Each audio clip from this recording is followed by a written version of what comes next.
गायत्री महामंत्र एक बार मेरे साथ दोहराओ। ओम भूर्भुवः स्वः तस्सवितुर्वरेण्यं भर्गो देवस्य धीमहि धियो यो नः प्रचोदयात्।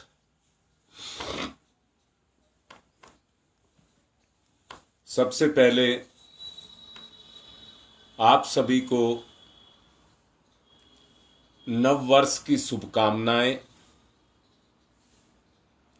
और नवरात्रों की भी शुभकामनाएं।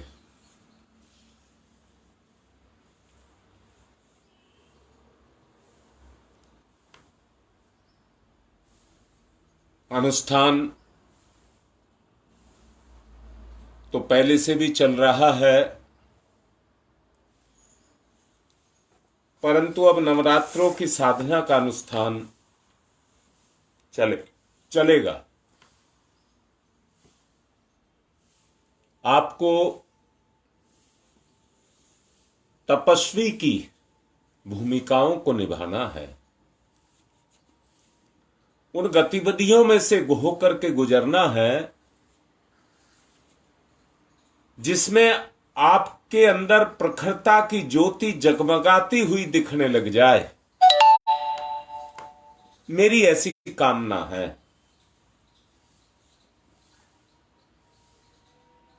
उसके लिए आपको कुछ काम करने पड़ेंगे।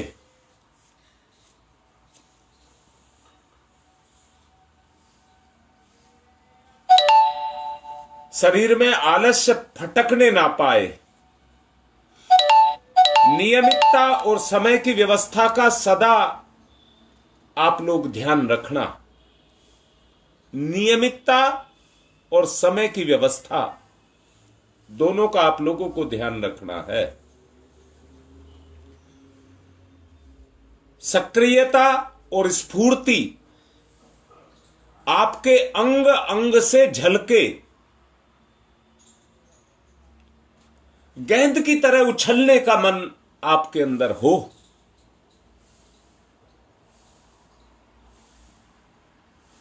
मन में प्रमाद को कोई भी अवसर नहीं देंगे। मन में प्रमाद को कोई भी अवसर नहीं देंगे और हर काम को मनोयोग पूर्वक करेंगे।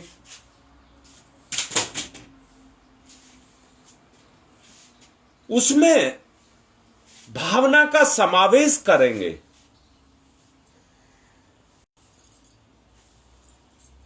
सभी दर्शनीय और प्रशंसनीय अपनी आत्मिक दृष्टि में बनेंगे। मन और बुद्धि का आधा अधूरा प्रयोग नहीं करेंगे।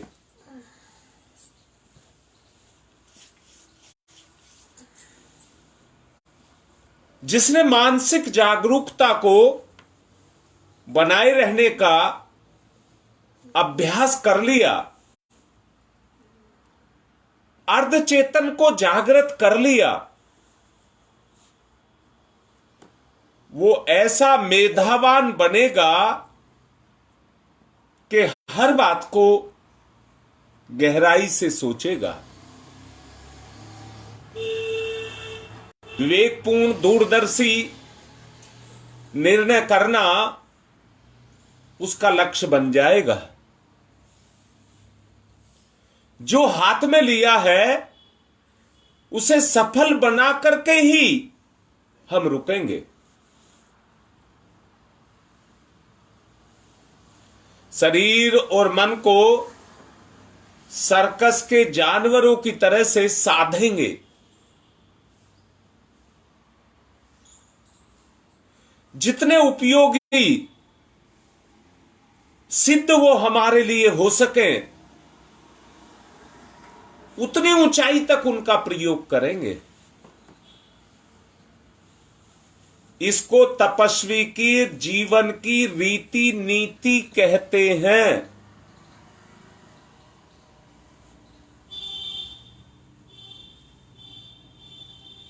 जीवन के विकास क्रम को देख करके सहज ही समझा जा सकता है कि हमारी अवस्था क्या है।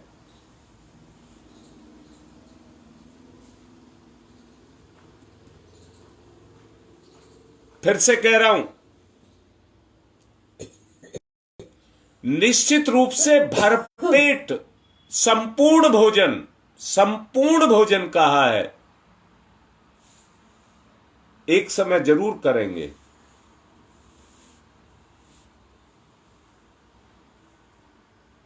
भूखे बिल्कुल नहीं रहेंगे।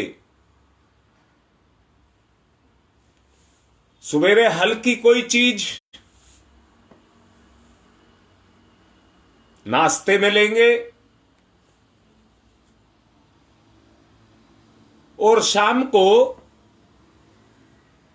सब्जी वगैरह जरूर खा करके सोएंगे, बिल्कुल भूखे नहीं रहेंगे।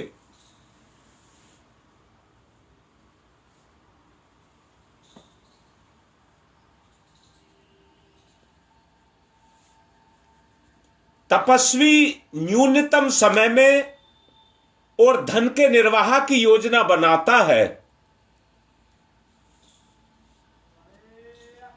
उसके परिणाम स्वरूप वो ऐसा क्यों करता है? तृष्णा,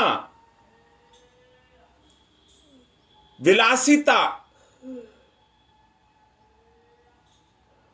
पर खर्च होने वाली जो शक्ति है उसको किसी तरह से बचाया जाए। तृष्णा और विलासिता दोनों पर होने वाली शक्ति को बचाया जाए और उन्हें महत्वपूर्ण उद्देश्यों में लगाया जाए। महामानवों में से प्रत्येक संकीर्ण स्वार्थपरता की जंजीरें तोड़नी पड़ती हैं।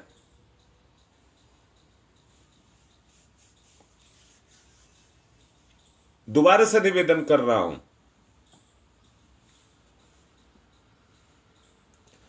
कोई भी इंद्रिय सुख की लालसा नहीं करेगा। कोई भी इंद्रिय सुख की लालसा नहीं करेगा, आलस्य और प्रमाद नहीं करेगा। जीवन को जैसे हाथ से गेंद को छोड़ देते हैं तो जमीन पर गिरते के साथ ही वो टप्पा खाना शुरू कर देती है।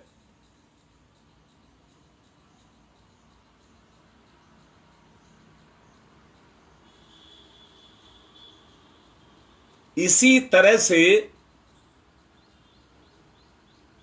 अपने जीवन को जिएंगे।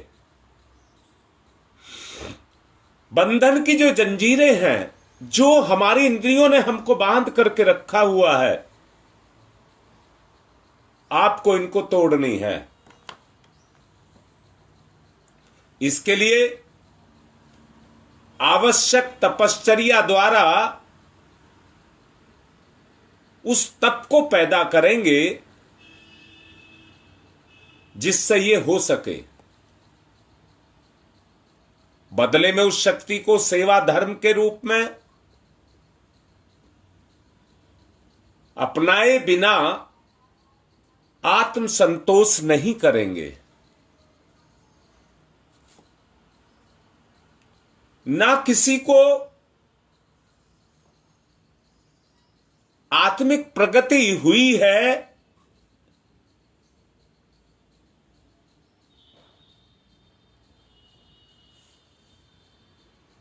किसी को भी पतन के रास्ते पर नहीं ले जाएंगे।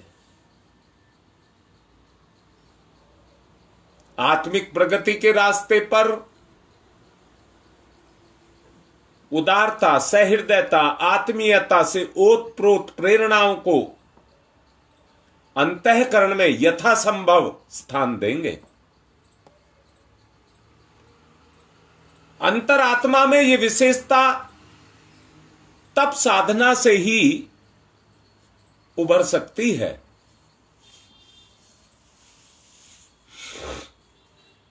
अंतः और बाह्य क्षेत्र में घुसी हुई अवांछनीयताओं के साथ संघर्ष करेंगे।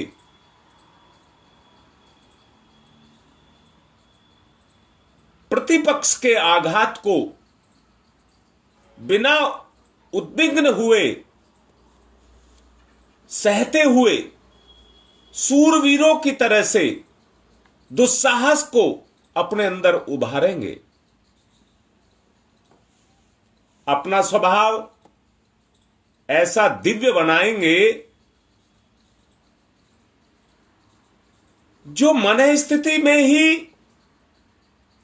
अंदर से उत्पन्न होकर के निकृष्टताओं को उत्कृष्टता में जोड़ने के उद्देश्य से अपने काम को करें।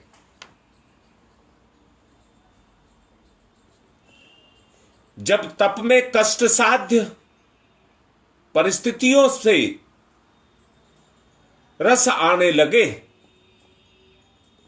और उस मार्ग पर चलने में अपना वास्तविक हित दृष्टिगोचर होने लगे तो समझना साधना का उद्देश्य शुरू हो गया। जैसे धातुओं के दो टुकड़ों को जोड़ने के लिए वेल्डिंग की प्रक्रिया को अपनाया जाता है, तप को आत्मा और परमात्मा एक सूत्र में जोड़ देने का नाम ही वो वेल्डिंग पद्धति है जिससे दोनों जुड़ करके एक हो जाएं। खदान से कच्चा लोहा निकलता है। कच्चा क्यों कहा? मिट्टी ज्यादा और लोहा के कण कम।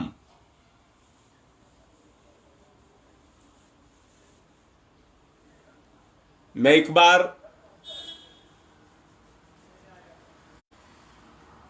कोनिया क्षेत्र में था, वहां से जब वापसी आ रहा था, मांडा स्टेशन पर एक ट्रेन रुकी जो मालगाड़ी थी। उसके डब्बों में मिट्टी भरी हुई दिखाई दे रही थी। आपस में हम सब चर्चा करने लगे तो मन में आया देखा जाए ये मिट्टी कैसी है।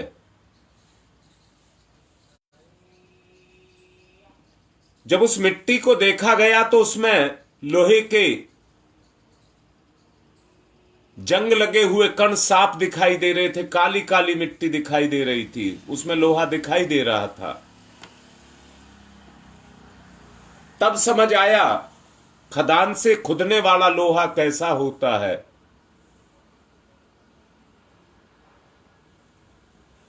जिस तरह से उसी लोहे को, कच्चे लोहे को निकाल करके एक विशेष प्रक्रिया से गुजारा जाता है और वही लोहा कमजोरियों को, कमियों को, मिट्टी को निकाल करके फौलाद के रूप में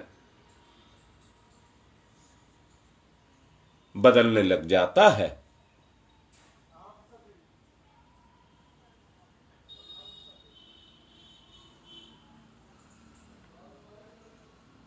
बार बार भट्टियों में डाल करके उसको शुद्ध किया जाता है।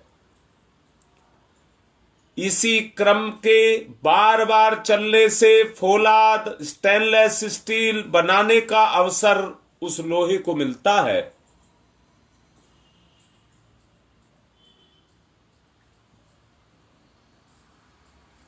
ये बच्चा बोल रहा है डबल आवाज आ रही है, क्या आपको भी डबल आवाज आ रही है? स्पष्ट आ रही है आवाज या डबल आ रही है? लिखें। रसायन शास्त्री अबरख जैसी सामान्य वस्तु को बार बार संस्कार करके उसका रसायन बना लेते हैं।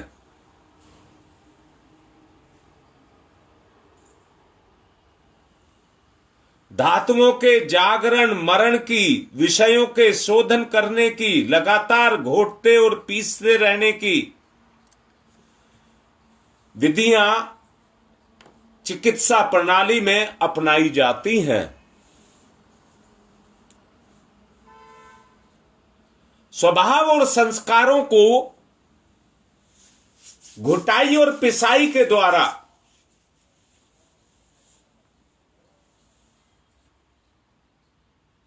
इतना रगड़ करके सही बनाया जाए,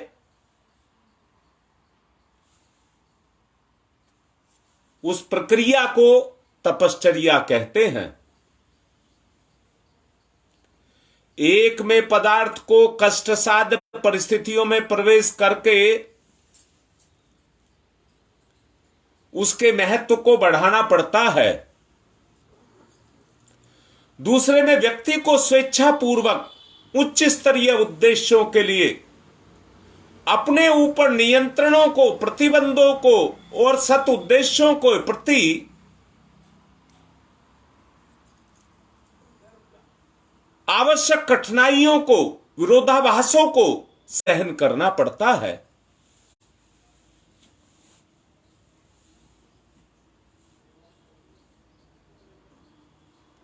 सदुद्देश्यों के लिए कठिनाई को सहन करना पड़ता है। तपश्चर्या इसी को कहते हैं।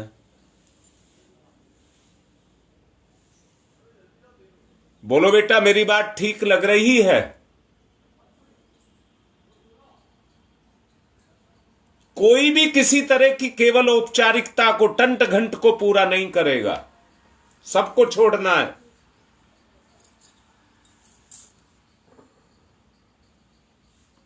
कल मेरे से एक बच्चा कह रहा था,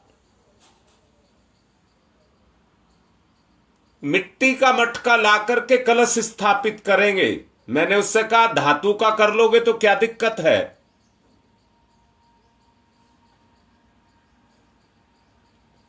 वो कहने लगा, गुरुजी नवरात्रों पर तो मिट्टी का ही कलश होता है, कलश मिट्टी वाले को ही कहते हैं, तो धातु वाले को क्या कहते हैं?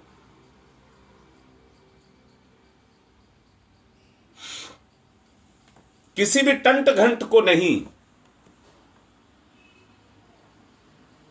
कलश चाहे धातु का हो या मिट्टी का हो, इससे कोई फर्क नहीं पड़ता। फर्क पड़ता है तो साधना का पड़ता है। तपश्चर्या में रंगाई से पहले धुलाई आवश्यक है। धोबी पहले कपड़े के मैल को छुटाता है और उसके लिए साबुन सोडा डाल करके उबालने की प्रक्रिया को, मैल को गलाने की प्रक्रिया को पूरा करता है। पत्थर पर पीटने, धूप में सुखाने जैसी तैयारियां भी करता है, जो कठिन उपचार के रूप में है। यदि ऐसा ना किया जाए तो कपड़े की मलिनता अपने स्वरूप को नहीं छोड़ेगी, उसे जकड़े रखती है।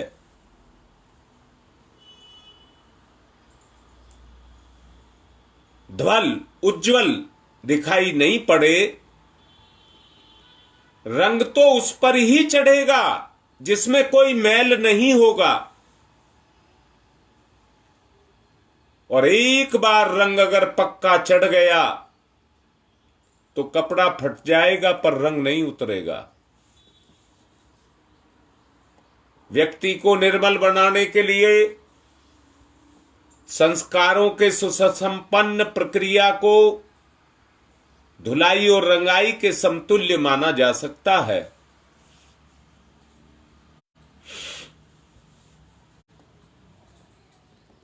सोने को शोधने से लेकर आभूषण बनाने तक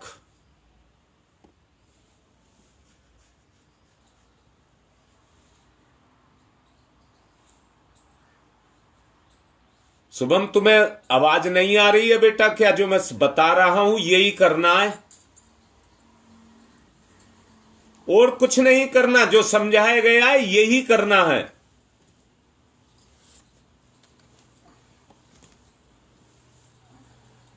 अग्नि के संपर्क में आकर के लोहा गर्म होता है, लाल हो जाता है, हथौड़े की चोट को सहना पड़ता है, तब कहीं आकार धारण करता है। इससे इंकार करने पर लोहे के औजार नहीं बनते हैं और सोने से आभूषण नहीं बनते हैं।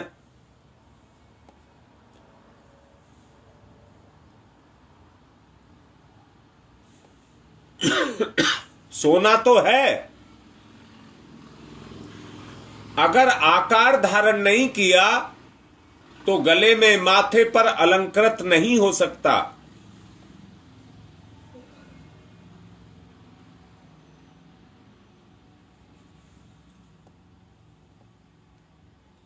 अनगढ़ चित्र आकर्षण अलंकार बना लेने का श्रेय स्वर्णकार को ही मिलता है। ये उसकी कुशलता है।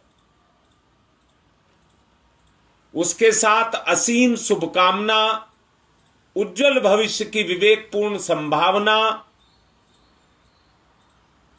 के साथ साथ कष्ट सहन करने की व्यवस्था भी जुड़ी है। अगर बेटा डबल आवाज आ रही है तो काट के दोबारा से लगा लो।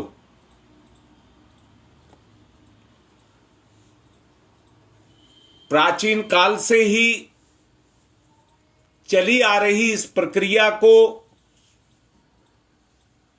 जो इस समय पर भटकाव का, रूढ़ियों के कारण भटकाव का रूप धारण कर चुकी है। परंपराओं, रूढ़ियों को हटा करके उसकी वास्तविकता को हमें सामने लेकर के आना पड़ेगा। प्राचीन काल में गुरुकुल हुआ करते थे, जिसमें जाकर के बच्चे अपने आप को निखारते थे, शिक्षा के साथ साथ जीवन जीने की कला को भी सीखते थे। जीवन अमीर घर के बालकों को भी अंगीकार करना पड़ता था। उनके अभिभावक जानते थे इस बात को कि इससे कम में उनके प्राण प्रिय बालकों का उज्जवल भविष्य नहीं हो सकता। पहलवान को अखाड़े में, किसान को खेत में, विद्यार्थी को स्कूल में तप करना पड़ता है।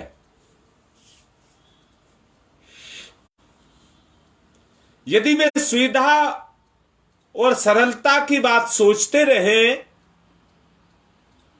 मन की मौज को प्रधानता दें, तो फिर समझना चाहिए कि इनमें से एक को भी सफलता नहीं मिल सकती। जैसे हम इतने सालों से नवरात्रे करते आ रहे हैं, इस साल के भी नवरात्रों के दिन ऐसे ही बीत जाएंगे।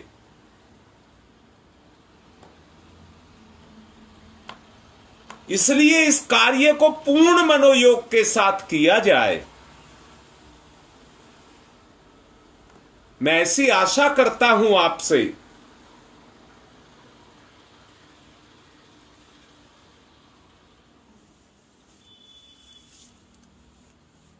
बड़े अच्छे अंतरिक्ष से योग परिवर्तन के इस समय पर धरती पर उतरेंगे। प्रकृति बहुत तेजी से अब परिवर्तन लेकर के आएगी।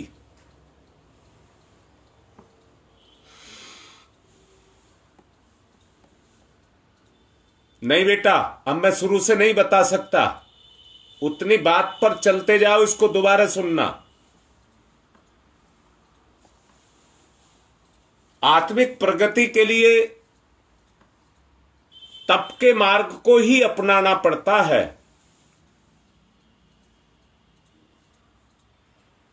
और कोई रास्ता नहीं है।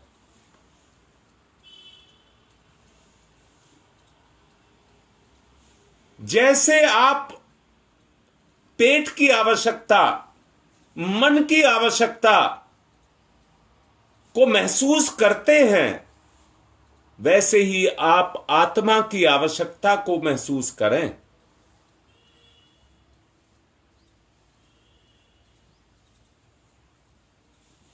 आत्मिक प्रगति के लिए तप मार्ग को स्वीकार करने की आवश्यकता है।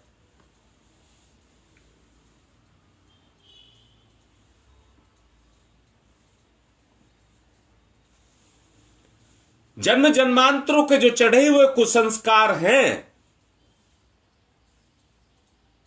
हर हालत में उनको हमें अपने से अलग करना पड़ेगा। पशुवृत्तियों का, मल आवरण के विक्षोभों का समाधान जिस प्रक्रिया के द्वारा संभव हो सके, उसको हमको अपनाना और मानना पड़ेगा। आत्मशोधन की जितनी भी महिमा गाई जाए, उतनी ही कम है। हठ योग में नाड़ी शोधन के 6 कर्म प्रधान होते हैं। राजयोग में यम नियम की प्रमुखता होती है।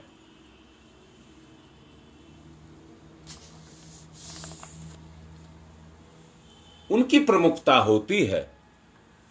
गुण कर्म स्वभाव का परिशोधन पहला कर्म है और आसन, प्राणायाम, ध्यान, धारणा, प्रत्याहार दूसरा चरण है। जिन योगियों को चिकित्सा करने के लिए वैद्य लोग वमन, विरेचन, स्नेहन, स्वेदन, ये 5 कर्मों के द्वारा मल शोधन की प्रक्रिया को कराते हैं। प्राकृतिक चिकित्सा तो आधार ही यही है।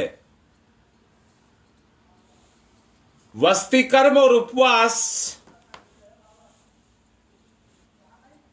इसके द्वारा मल शोधन की प्रक्रिया को पूर्ण किया जाता है। जो जमे हुए, इतने दिन के जमे हुए जो विकार हैं, उनको हटाया जाता है। इसलिए उपासना में व्रत का पालन करना पड़ता है, ना कि भूखे रहने का।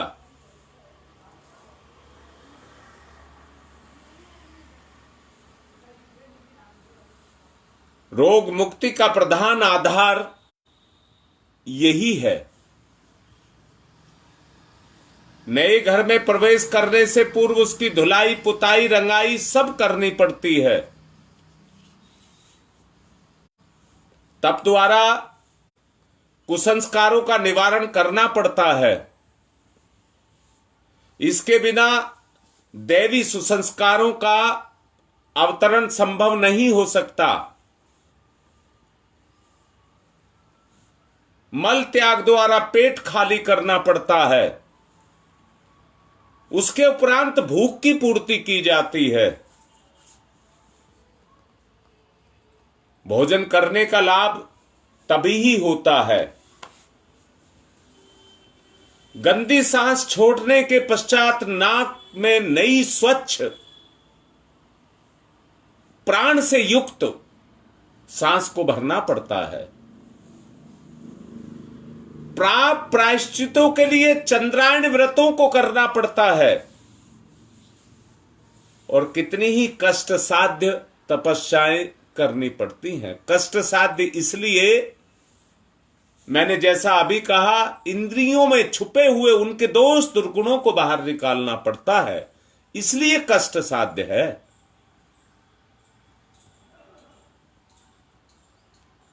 उपाय तपश्चर्या में सम्मिलित करने पड़ते हैं। निवेदन पूर्वक कहूंगा, अपने गुप्त पापों को किसी विश्वस्त मार्गदर्शक के सम्मुख बोल करके अपने आप को खोलने का साहस करेंगे, यह भी तपश्चर्या का ही अंग होता है। अभी लाइन पर कई बच्चे हैं, वो सुन रहे हैं इस बात को, जिन्होंने इस काम को पहले ही कर चुके हैं। वो कुछ नहीं छुपाते हैं, जो भी प्रक्रिया होती है स्वयं सामने खोल करके रखते हैं। आप सोच करके देखिए, आज वो कहां से कहां तक पहुंच चुके हैं।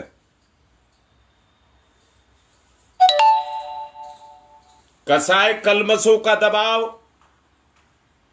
अंदर से सुनना बात को, कसाय कलमशों का दबाव आपके अंतःकरण पर पड़ता है।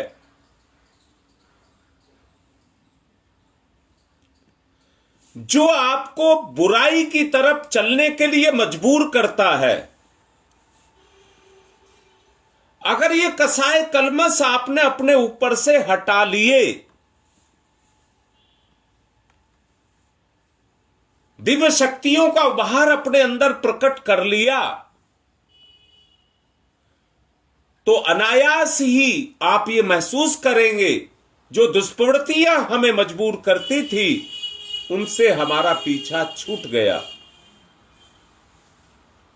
दर्पण को स्वच्छ कर देने पर जैसे मुख की आकृति उसमें स्पष्ट दिखाई देने लग जाती है, स्वच्छ जल में ही प्रतिबिंब देखा जा सकता है। और एक बात और देखी होगी, स्वच्छ जल की जो तली है उसकी गहराई नहीं दिखती है, तली ऊपर आ जाती है। व्यक्ति का पता तभी ही लगता है, बाहर से देख करके तो एक सामान्य व्यक्ति लगता है, पर जब उसमें डुबकी लगाते हैं तो उसकी गहराई का पता लगता है। अंगारे पर अगर राख चढ़ी हो तो उसका प्रभाव, उसका गुण दिखाई नहीं देता है, परंतु अगर राख को हटा दिया जाए तो छाई हुई कालिमा और तेजहीनता दूर हो जाएगी। अंगारा अपनी ऊष्मा और आभा इसके साथ पूर्ण अपनी स्थिति में, पूर्व जो उसकी स्थिति है उसको वो ग्रहण कर लेगा। जंग छुट जाने पर लोहा भी चांदी जैसा चमकने लगता है। ये कार्य तप साधना के द्वारा ही पूरा होता है। मानवीय व्यक्तित्व को विभूतियों के रत्न राशि के रूप में अंगीकार करके उसे भंडार की तरह से अपने अंदर भरना होता है। शरीर को साध लेने वाले कितने ही प्रतिभाशाली, बलिष्ठ, सुंदर और दीर्घजीवी आपने देखे होंगे। ये सभी जानते हैं, ये किसी से छुपा नहीं है। सशक्त स्फूर्तिवान शरीर वाले व्यक्ति ही सांसारिक सफलताएं प्राप्त करते हैं। ये नहीं कहना चाहिए शरीरगत दिव्य क्षमताओं को विकसित कर सकना तप साधना के ही द्वारा संभव हो सकता है। शरीर के अंग प्रत्यंगों पर उसकी गतिविधियों पर नियंत्रण कर लेने के, शारीरिक विद्युत का संचय और उसका उपयोग सीख जाने पर मनुष्य अपनी विशेषताओं को, असमानताएं प्रदर्शित करके अपने आप को आश्चर्यचकित कर देने वाली स्थिति तक लेकर के जा सकता है।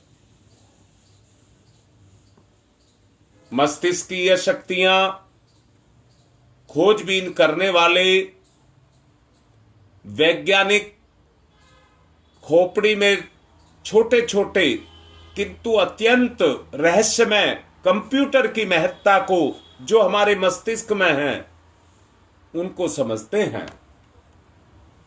कई बार बुजुर्गों के द्वारा मूर्खतापूर्ण कार्य करते हुए देख करके ये कहा जाता है कि इनकी बुद्धि पर तो कालक चढ़ गई है या इनकी बुद्धि पर चर्बी चढ़ गई है।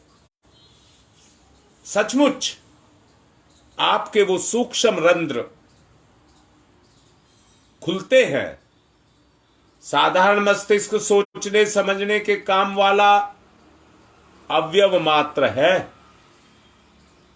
पर गंभीरता से देखने पर यह पता लगता है कि मानव जीवन केवल संसार की जो अवसर ये शरीर के रूप में हमको मिला है इसका केवल 7% केवल उसका उपयोग कर पाता है। 93% चेतन अचेतन की परतें उन सारी संभावनाओं को, चमत्कारों को अपने में छुपा करके रखती हैं। इसलिए उसको अर्धचेतन कहते हैं।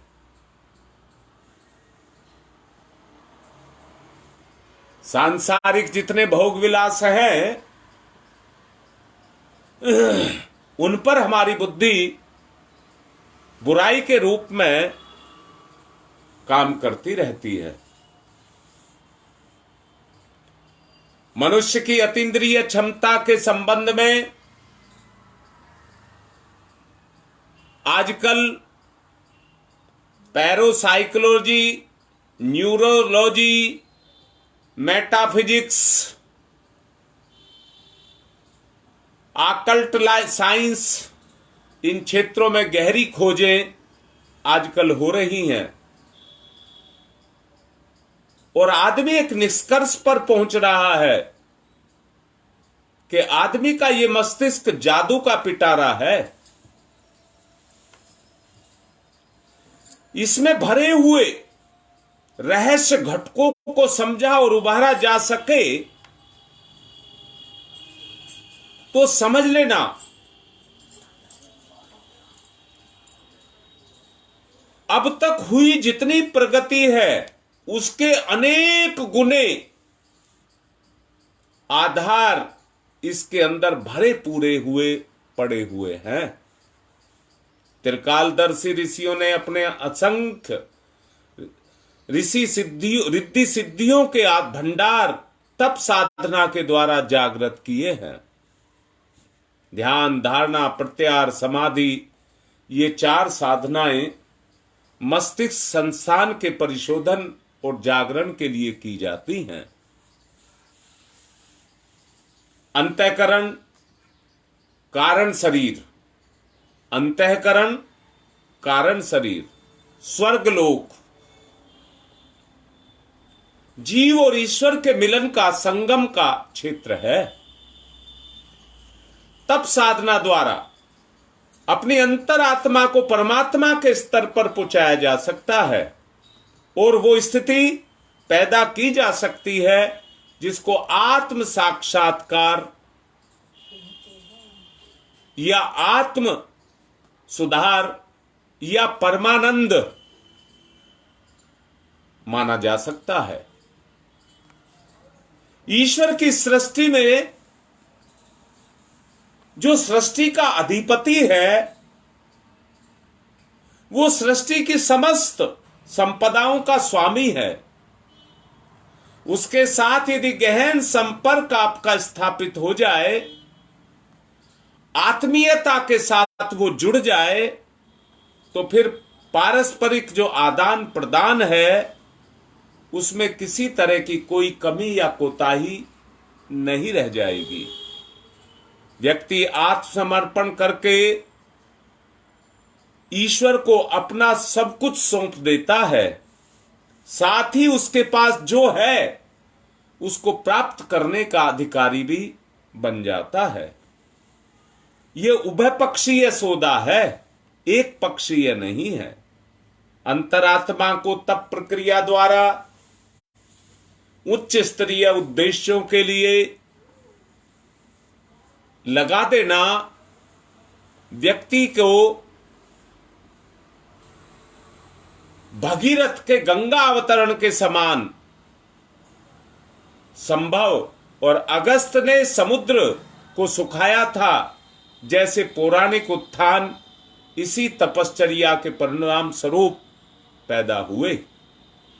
प्राचीन काल की ऋषि परंपरा तपश्चर्या के सहारे ही आगे बढ़ी, वरना ये इंसान मांस पिंड देह के रूप में एक बंधा हुआ पुतला है जिसमें देवात्मा के अवतरण से ही उसका सुख सौभाग्य को जगाया जा सकता है। चेतना का परिष्कार, उत्कर्ष मानव जीवन का सबसे बड़ा पुरुषार्थ है। अपूर्णता से पिंड छुड़ा करके पूर्णता को प्राप्त करना, भवबंधनों को काटना, एकता संभाव को पैदा करना, ये जीव का जीवन लक्ष्य है। ये उद्देश्य आत्मविकास से ही संभव हो सकता है।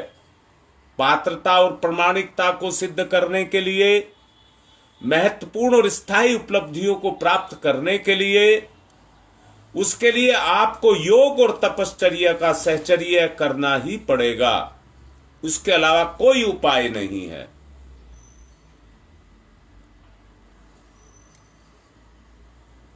क्या ये मैं मान लूं कि जो मैंने समझाया है उस काम को आप करेंगे? मैं तो आपके लिए मंगल कामना ही कर सकता हूं, इसलिए आप करें। विषय आनंद की नगण्य सी अनुभूति से ये आभास ब्रह्मानंद और उल्लासपूर्ण स्थिति को पैदा हो जाए।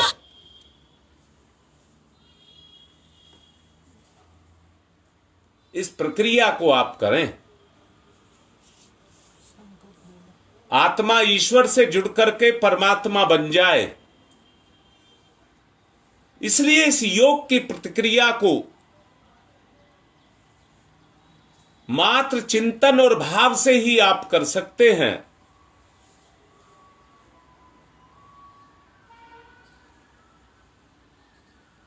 हां बेटा, मैं तो साथ दूंगा, पर आप भी साथ देना। साथ दोनों तरफ से होता है। तप के अंदर तीनों शरीरों को तपाना पड़ता है बेटा।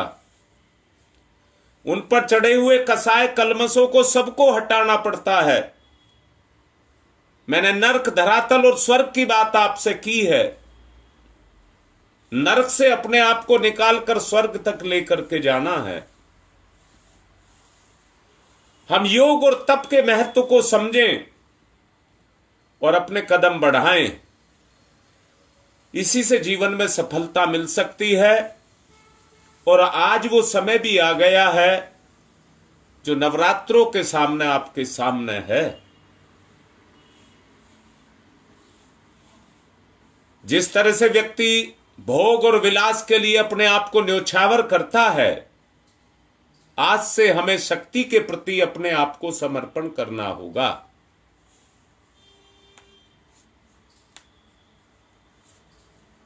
उसके लिए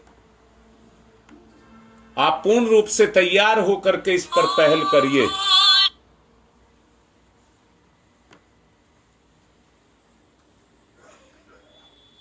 हाँ बेटा, योग में बहुत ताकत है।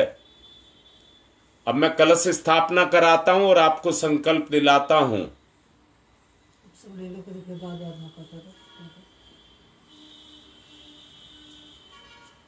अपनी प्रक्रिया को जारी रखें। पवित्रीकरणम, बाएं हाथ पर जल लेंगे, सीधे हाथ से ढक लेंगे, पवित्रता का भाव पैदा करेंगे। ओम मैं पवित्र पवित्रो वा सर्वावस्थांगतो अपि वा यः सम्रेत पुंडरीकाक्षं स बाह्याभ्यंतरः शुचिः। ओम पुनात् पुंडरीकाक्षः पुनात् पुंडरीकाक्षः पुनातुः। सीधे हाथ पर जल लेकर स्वाहा पर पिएंगे। अंतःकरण को धोइए। ओम अमृतो प्रस्तरणमसि स्वाहा। फिर जल लेंगे। ओम अमृता पिधानमसि स्वाहा। फिर जल लेंगे। ओम सत्यम यशः श्रीर्मयी श्री श्रीयताम स्वाहा। हाथ साफ करेंगे। बाएं हाथ पर जल लेकर सीधे हाथ की पांचों उंगलियां गीली करके चोटी को छुएंगे।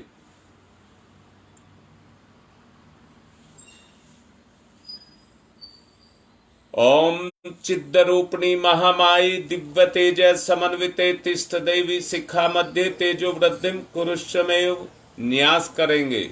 बाएं से दाएं अपनी इंद्रियों को स्पर्श करेंगे। ओम वांगमयी आशय अस्तु मुख को। ओम नशोर में प्राणवस्तु नासिका के दोनों छिद्रों को। ओम अक्षनोर में चक्षुरस्तु दोनों नेत्रों को।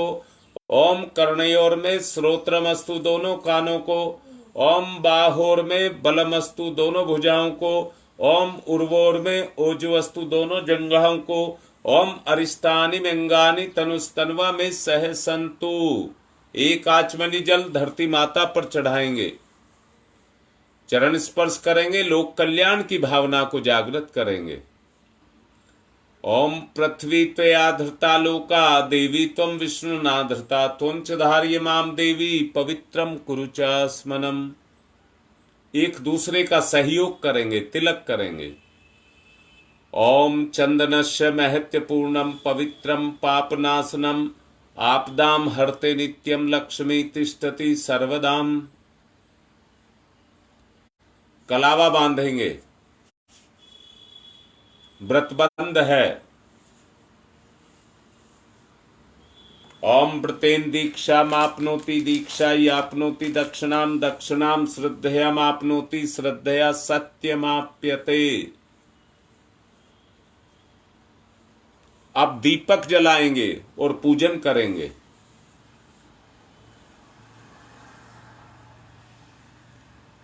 अग्निर्ज्योति ज्योतिरग्नि स्वाहा सूर्य ज्योति ज्योति सूर्य स्वाहा अग्निर्वर्चो ज्योतिर्वर्च स्वाहा ज्योतिर्वर्चो अग्निर्वर्च स्वाहा ज्योति ही सूर्य सूर्य ज्योति ही स्वाहा।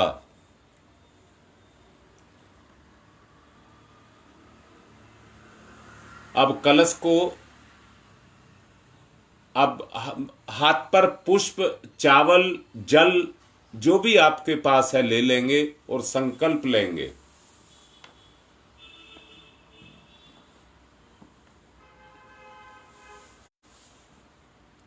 ओम विष्णु विष्णु विष्णु श्रीमद् भगवतो महापुरुषस्य विष्णुराज्ञया प्रवर्तमानस्य अत्श्री ब्राह्मणो द्वितीय प्रार्धे श्री श्वेत वाराह कल्पे वैवत मनवर्ते भूलोके जम्बूदीपे भारतवर्षे भरतखंडे आर्यवर्तक देशांतर्गते।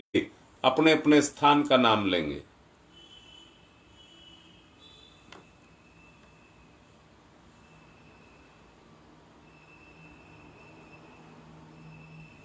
अब आगे बढ़ेंगे। आज 2080 संवत्सरे चैत्र मासे प्रतिपदां तिथौ बुधवार वासरे अपना अपना नाम लेंगे। अपने गोत्र का नाम लेंगे।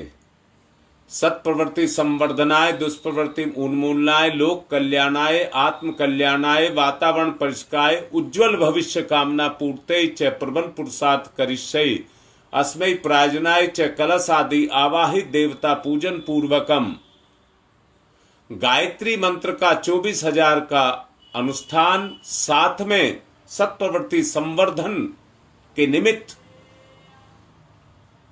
24,000 गायत्री मंत्र अनुष्ठान श्रद्धा पूर्वकम संकल्पम अहम करिष्ये, कलश पर चढ़ा दीजिए और कलश को तिलक करिए, पूजन करिए।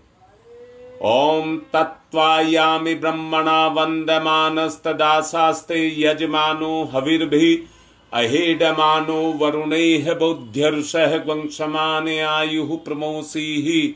ओम मनुर्ज्योतिर्जुषतामाजस्य बृहस्पतिर्यज्ञमिमं तनोतरिष्टं यज्ञवंशमिमं दधातु विश्वे देवास इहमादयन्ताम्। ओम प्रतिष्ठः। ओम वरुणाय नमः आवाहयामि स्थाप्यामि ध्यायामि ततो नमस्कारम करोमि। अब गुरुदेव माता जी को तिलक करिए। गुरुर्ब्रह्मा गुरुर्विष्णु गुरुरेवो महेश्वर गुरुरेव साक्षात् परब्रह्म तस्मै श्री गुरुवे नमः। अखंड मंडलाकारं व्याप्तं येन चराचरं तत्पदं दर्शितं येन तस्मै श्री गुरुवे नमः। मातृवत्र लालियत्री च पितृवत्र मार्गदर्शिका नमस्तु गुरु सत्ताय श्रद्धा प्रज्ञायुताश्चया। ओम श्री गुरुवे नमः आवाहयामि स्थाप्यामि ध्यायामि ततो नमस्कारम करोमि। माँ गायत्री को तिलक करेंगे। आयातु वरदे देवी त्र्यक्षरे ब्रह्मवादिनी गायत्री छंदसाम माता ब्रह्म योनिर्नमस्तुते। ओम श्री गायत्री नमः आवाहयामि स्थाप्यामि ध्यायामि ततो नमस्कारम करोमि। अब पूजन करेंगे।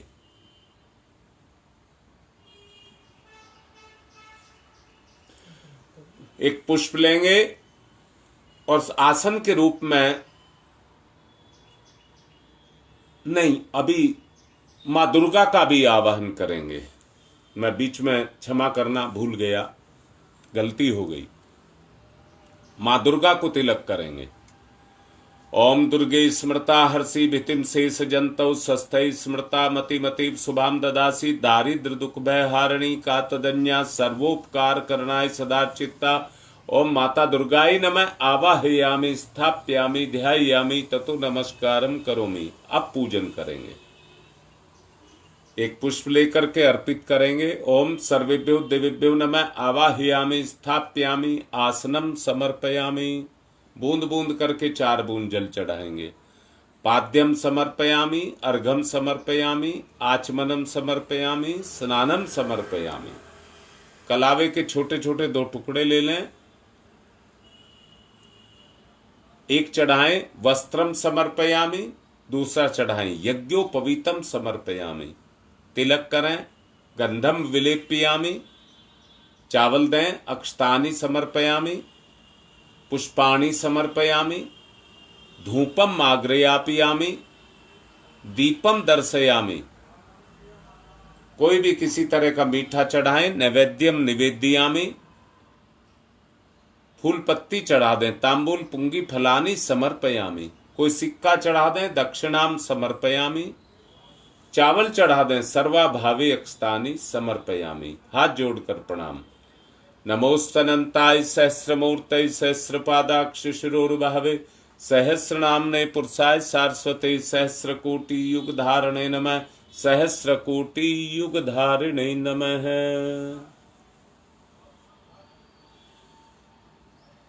बेटा कायदे में 27 माला रोज जप करनी है। अगर नौमी वाले दिन आपको कम करनी है तो 30 माला का लक्ष्य लेकर के चलें। 2-4 जो छूट जाएं उन्हें नौमी वाले दिन पूरे कर लें। 9 दिन में 24,000 का जप है। 8 दिन में का लक्ष्य लेकर के चलेंगे तो 8 या 24, 30 माला रोज हो गई। रक्षा विधान करेंगे। बाएं हाथ पर चावल लेकर सीधे हाथ से विभिन्न दिशाओं में जिनमें कहा जाए छोड़ते हुए गुरुदेव से प्रार्थना करेंगे हमारे अनुष्ठान की रक्षा हो। ओम पूर्वे रक्षतु वाराह आग्नेयाम गरुध्वज दक्षिणे पद्मनाभमस्तु नैऋत्यां मधुसूदन पश्चिमे चैव गोविंदो वायव्याम तु जनार्दन उत्तरे श्रीपति रक्षेद ईशान्यम ही महेश्वर। ऊपर ऊर्ध्वम रक्षतु धातावो नीचे हयोधो अनंतस्य रक्षतु अनुक्तम अपि यत स्थानम रक्षत विसोममार्धिक।